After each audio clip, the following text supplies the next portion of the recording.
If your to-do list feels like a never-ending scroll of unrelated tasks, you're not alone.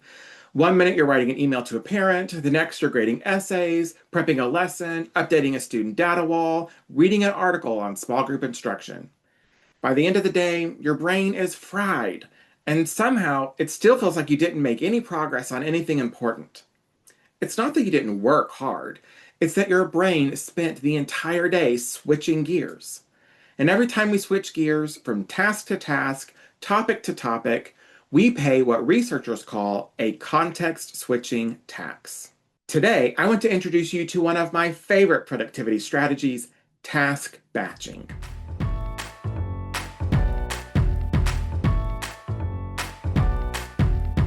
Hi friends, I'm Matthew Courtney, and I've spent over a decade helping educators learn to use evidence to make more empowered decisions for their schools and classrooms.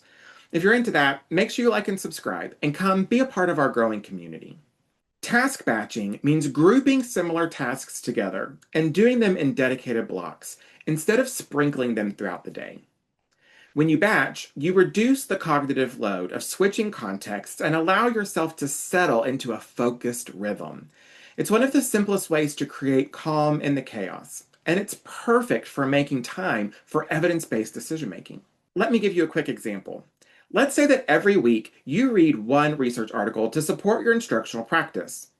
Instead of trying to squeeze that in between other tasks, like wedging it between a parent call and a lesson plan, you create a dedicated research reading block every Wednesday. You make a cup of coffee, you sit down, and you do just that one thing.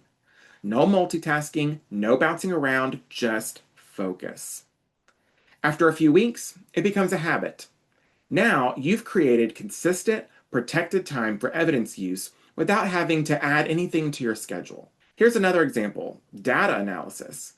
Instead of checking assessment data in 5-minute bursts throughout the week, block off one afternoon a month to do a deep dive. During that time, you batch all of your data-related thinking together. You look at assessment trends, you compare subgroup performance, you identify instructional gaps, you draft a response plan. One session, one focus. You get more done, and you'll do it better because your brain isn't being yanked in 5 different directions. So, what kind of tasks can you batch? Honestly, just about anything.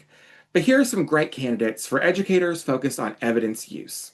Reading and annotating research articles, reviewing and interpreting student data, planning interventions or lessons based on the findings of research. These are all great activities that work best if you can focus and do them in one spot together. Now, let me address something that I know you're already thinking. But my day is so unpredictable. How can I batch when I'm constantly getting pulled away? Well, here's the trick. Batching doesn't require huge blocks of time. Even 20 to 30 minutes can make a difference if you protect that time and commit to just one type of task. And if you use batching alongside strategies like time blocking and the Pomodoro method, which I've talked about in other videos, you can create a powerful system that works for you, even in a school environment full of interruptions. Here's what one instructional coach I worked with did. She was getting overwhelmed trying to support 22 teachers, respond to data requests from administration, and keeping up with the research on effective practices. So we batched her week. Monday mornings were reserved for data review. Tuesday afternoons were for research reading, etc., etc. Every day had a task, and during that little window of time, that's all she did. She told me that this was the first time in years that her week felt organized, manageable, and purpose-driven. She didn't add any hours to her schedule. She just batched what she was already doing. So how can you start? Step 1, identify high-focus tasks. These are the things that require mental clarity, research reading, deep planning, data reflection. Step 2, group similar tasks together. Instead of doing a little each day, dedicate one block of time to go deep into that category. Step 3, protect your time. Use your calendar, close your door, put your phone on silent, whatever you need to do to stay focused. Step 4, rinse and repeat. Batching works best when it becomes a rhythm. Try doing the same task at the same time each week until it becomes second nature. The bonus is that your colleagues will likely notice this pattern, and they'll be less likely to interrupt you during those periods. So here's your challenge. Pick one area of work to start batching. Maybe it's research reading, maybe it's grading, maybe it's data analysis.